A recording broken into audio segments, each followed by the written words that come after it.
दक्ष बुद्धीचे होते. त्यांच्या वडिलांचा फारसा सहवास लाभला नाही, परंतु आई जिजाऊंनी त्यांच्या उत्तम संस्कार व शिकवण दिली. त्यांनी बालवयातच स्वराज्याचे स्वप्न शिवरायांच्या मनात रुजवले. शिवरायांनी त्या दृष्टीने विजयी घोडदौड सुरू केली. त्यांनी तानाजी मालुसरे, बाजी प्रभू देशपांडे, जीवा महला असे अनेक जीवाला जीव देणारे मावळे तयार केले. त्यांनी मावळ्यासोबत रायरेश्वराच्या मंदिरात जाऊन स्वराज्य स्थापनेची प्रतिज्ञा केली.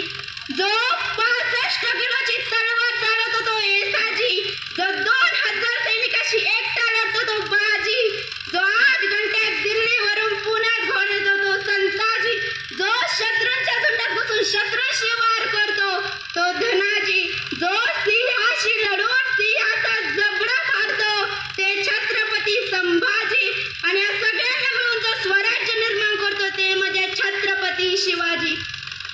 एक होता छत्रपती शिवाजी, होता तो सिंहाचा छावा, घेऊन गनिमी कावा, जिंकून घेतला आकाश त्यानं, जिंकून घेतला दुर्ग, विशाल सागरालाही पायबंदीस घालून बांधिला सिंधुदुर्ग.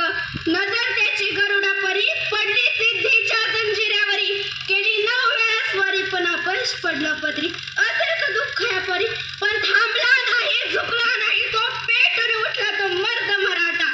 भिडला मुघलांना, दिली वाग दक्षिण पोर्तुगीजांना, शेवटी